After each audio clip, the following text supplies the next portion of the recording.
On Election Day, voters in both Florida and Georgia will see amendments on their ballot, and each one of the amendments would change the state constitution if passed. There are 6 amendments on the Florida ballot, with 3 on the ballot in Georgia. Leading up to Election Day, we're focusing on each of those amendments.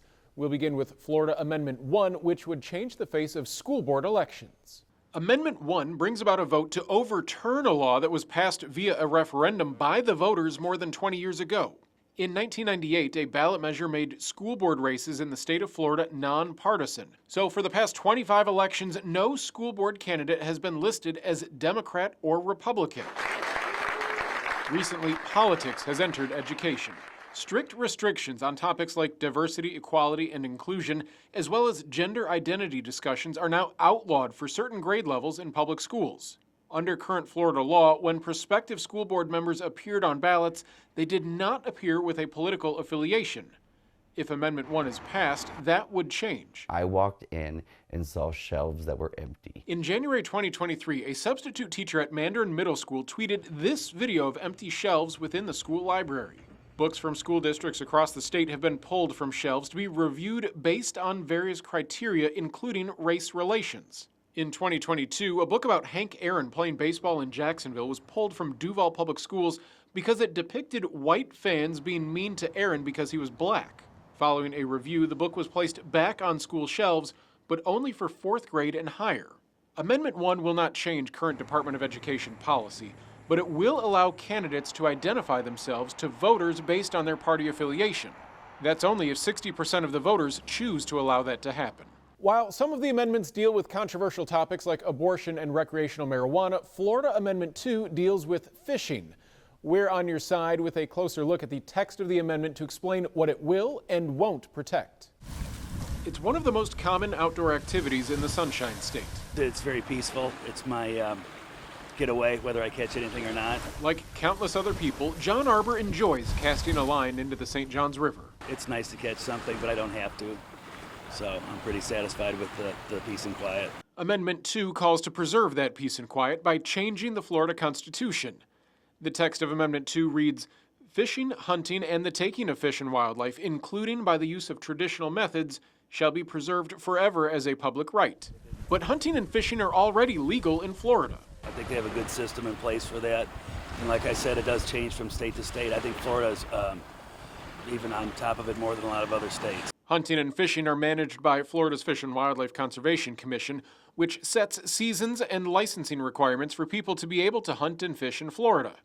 Furthermore, the text of the amendment goes on to say that if Amendment 2 becomes law, that it would not limit the authority of FWC. The term traditional methods in the text of the amendment drew concern from conservationists as well as those in the fishing community as to whether large nets would be allowed to be used to gather excessive amounts of fish. Part of a statement from the chairman of the FWC in September reads, quote, "Amendment 2 does not change or alter the existing net ban or the ability for it to be enforced. Traditional methods does not undo regulation nor reset FWC's regulatory authority. Moreover, the net ban is protected by the Constitution already." FWC states that it will continue regulatory authority over all fish and wildlife in Florida, including setting seasons, bag limits, and licensing, whether or not Amendment 2 receives the 60% of the vote it would need to pass. In the meantime, Arbor enjoys an afternoon on the water and the occasional bite on the line. I've been pretty lucky lately. It's a hobby for me. I think it's fine. Everybody I talk to enjoys it. Nothing said about anything strange or out of the ordinary, unseasonal. Florida Amendment 3 would legalize recreational marijuana for adults who are at least 21 years old. It's received extensive coverage, and you've probably seen many commercials from both sides of the argument. We're on your side with a closer look at an amendment that would legalize a drug in Florida that's been illegal at the federal level since 1970. The push to make marijuana legal for recreational purposes has been an expensive one. It's estimated that the lobbying group Smart and Safe Florida has spent more than $40 million to convince voters to vote yes on Amendment 3. But what exactly does the amendment state? The summary of the amendment calls for adults 21 years or older to be allowed to possess, purchase, or use marijuana products and marijuana accessories for non-medical personal consumption. This expands a law that's been on the books since 2016, when more than 70% of voters in Florida chose to legalize medical marijuana. Currently, 22 companies are licensed to grow and distribute medical marijuana, but industry leaders like TruLieve CEO and founder Kim Rivers believe that the number of licensed companies will double after the first year of legalization to meet demand. But there are limits. According to the paragraph of the bill labeled personal use, people will be restricted to 3 ounces of marijuana or 5 grams of concentrate. Furthermore, sentence 2 under section C labeled limitations grants the state legislature the ability to enact laws related to the amendment, like prohibitions on smoking in public. According to a July 2023 report by the Florida Financial Impact Estimating Conference, sales tax revenue for recreational marijuana are estimated to be anywhere between $195 and $430 million per year. That money would then be able to be distributed by the legislature in any way they see fit, like extra funding to law enforcement or public schools. Like all of the other amendments, Amendment 3 needs to receive at least 60% of the vote in order to pass. A woman's right to choose or the preservation of life. The topic of abortion has been hotly debated for years, but this year it's on the ballot in Florida. As we continue with our amendment election preview, we're on your side breaking down what Amendment 4 proposes, as well as what people on both sides of the debate have to say about the amendment.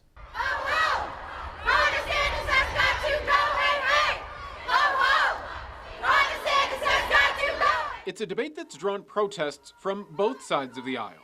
In fact, a leak of a Supreme Court draft in May of 2022, prior to Roe v. Wade being overturned, ignited rallies in downtown Jacksonville. Abortion is on the ballot in Florida this election cycle. The text of Amendment 4, titled Amendment to Limit Government Interference with Abortion, reads, "No law shall prohibit, penalize, delay, or restrict abortion before viability or when necessary to protect the patient's health, as determined by the patient's healthcare provider." Currently, abortion is legal in Florida up to 6 weeks into the pregnancy. That dropped from 15 weeks when Governor Ron DeSantis signed what's known as the Heartbeat Bill behind closed doors in April of 2023. Until 2022, abortion was legal in Florida up until 24 weeks into the pregnancy. One of the criticisms of the amendment is that it would allow minors to have abortions up until the 24th week of pregnancy without a parent being notified. However, that is not true.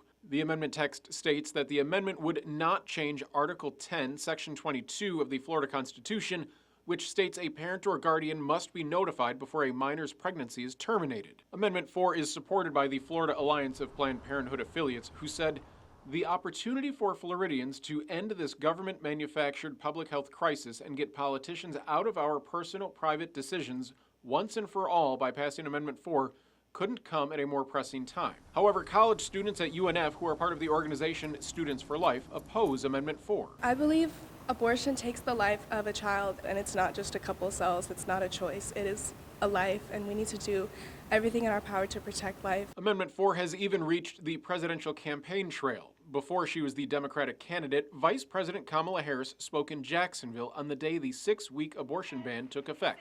We trust women. We trust women to know what is in their own best interest. Republican candidate and former President Donald Trump told NBC in August that he feels abortion should be decided on a state-by-state basis. Well, I think the 6 week is too short. It has to be more time, and and I've told them that I want more weeks. Amendment 4 will pass if it receives at least 60% of the vote. The 5th and 6th amendments on Florida's ballot are both financial in nature and deal with your money.